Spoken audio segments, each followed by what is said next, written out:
There are a lot of super fast characters out there. Sonic the Hedgehog, A-Train from The Boys, and Quicksilver from both the X-Men and Avengers movies are all known for their speed. Though Marvel's Quicksilver wasn't fast enough to dodge those bullets apparently. Too soon? None of them compare with the most famous speedster of them all, the Flash. Not only that, but he's never been made into a CGI monstrosity like the original movie Sonic. The Flash has proven to be a legend time and time again. The only real rival he has is himself. There have been several versions of the character over the years, but which one is the best? Let's find out by ranking the best Flashes of all time. So, how are you?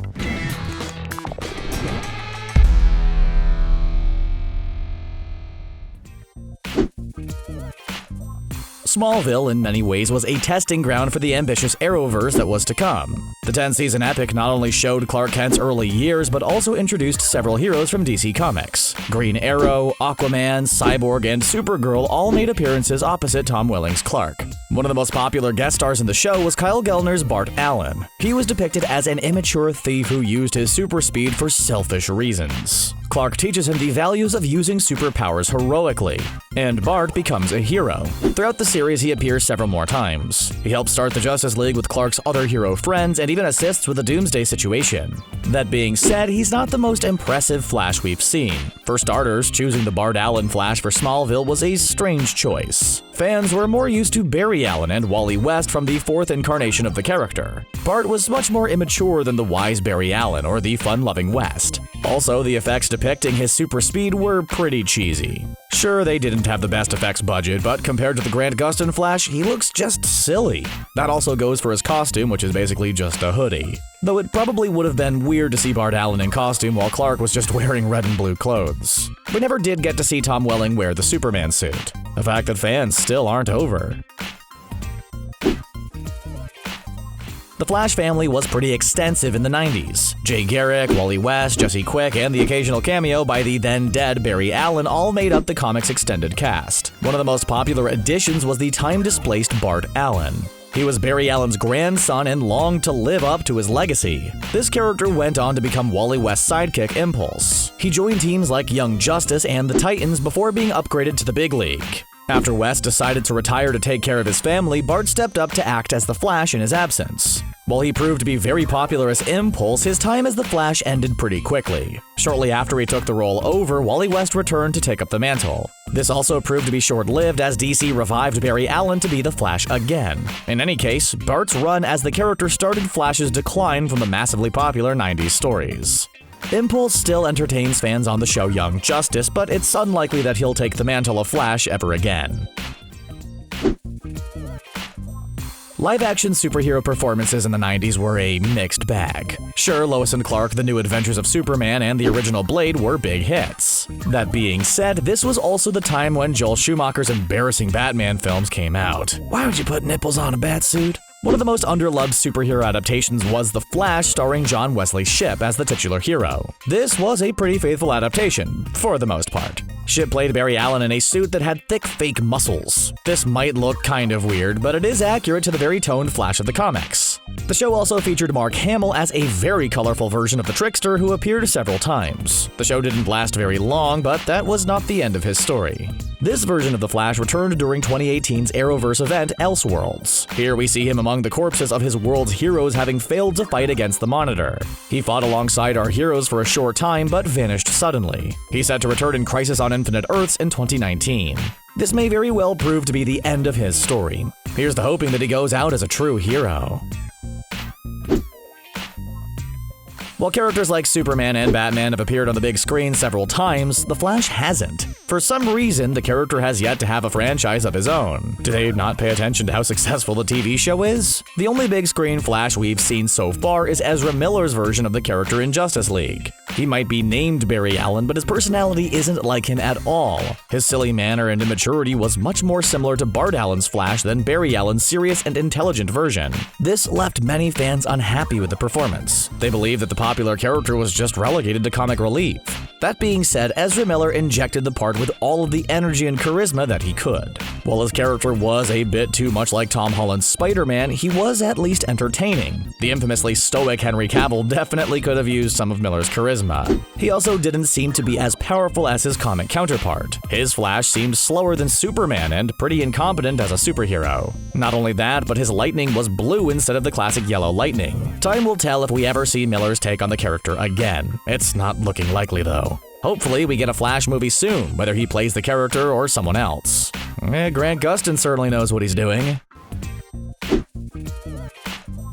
Long before the days of the MCU, there was another popular shared superhero universe that dazzled fans. The DC animated universe featured characters from the Batman and Superman animated series. These characters combined into the epic Justice League cartoon. This featured an extremely fun take on the character. Michael Rosenbaum may be famous for playing Lex Luthor in Smallville, but he also voiced the animated Flash. This fun-loving take on Wally West often acted as the comic relief against stoic characters like Batman and Hawkgirl. The most famous episode featuring the character is Justice League Unlimited's Flash and Substance. This shows Flash in his home of Central City. There, the townspeople are celebrating Flash Day, complete with a parade and everything. We get to see him in his natural environment and even meet a few of his villains. Instead of acting as violently against them as Batman would, he casually tells the trickster to turn himself in. This is perhaps the most lighthearted take on the Flash we've ever seen. So, how are you? Barry Allen seemingly changed everything when he tried to change the past in Flashpoint. When he returned to his own time, everything was a bit different. The DC universe was changed into the New 52, though now it's unclear whether Flashpoint changed everything or if a being like Dr. Manhattan is responsible. In any case, Barry Allen's long and epic history was erased. We now followed a very familiar but younger take on Allen. Instead of being a loyal husband, Barry was relegated back to his always late, slightly irresponsible self. This was a bit of a disappointment considering how legendary the pre-New 52 version was. From there, though, he's proven himself to be a worthy successor. His cunning mind has been on full display in events like the Watchmen crossover The Button. Here, he teamed up with Batman to investigate the mystery behind the legendary Button from the famous graphic novel. Time will tell if this Barry Allen will ever be as legendary as his predecessor, but he's running on the right track. There have been so many Flashes over the years, but there can be only one first Flash. Back in the year 1940, Jay Garrick first sped onto comic book pages with the iconic red costume and his ridiculous helmet. Throughout the Golden Age, Garrick was the go-to speedster. He was friends with Green Lantern Alan Scott and a member of the Justice Society of America. He may have faded away so that Barry Allen could take the mantle, but his story wasn't done yet. Jay Garrick reappeared in the legendary crossover Flash of Two Worlds. We saw Barry Allen accidentally travel to Garrick's world, Earth 2. This established the existence of the DC multiverse, which would shape the comics for years to come. Everything changed again when the multiverse was destroyed due to the Crisis on Infinite Earths event. Garrick was brought into the main DC universe as Barry Allen's predecessor. The semi-retired Flash continued adventuring in the reformed JSA and with the extended Flash family. Garrick's history may have been erased from the New 52, but his legacy will never be forgotten. Following Barry Allen's Flash seemed like an impossible task. When the former Flash sacrificed his life during Crisis on Infinite Earths, his sidekick took over. Graduating from the Teen Titan Kid Flash into the Justice League's Flash was a rocky start for Wally West. Things really took off for him when Mark Waid started writing for the character in 1990. He became much more interesting as his romance with Linda Park took off. He squared off against villains like Zoom, Savitar, and the Reverse Flash. Eventually, he married Park and the two had kids. He briefly retired from superheroics, but that didn't last. The New 52 saw a massive change for his character. While a new version was introduced, the old version was actually pulled into the modern universe. This was initially met with excitement, but his involvement in the controversial Heroes in Crisis has hurt his credibility. West might not be as legendary as he once was, but now that he's back in the mix again, there's hope. It's hard to think that the Arrowverse used to be just Arrow.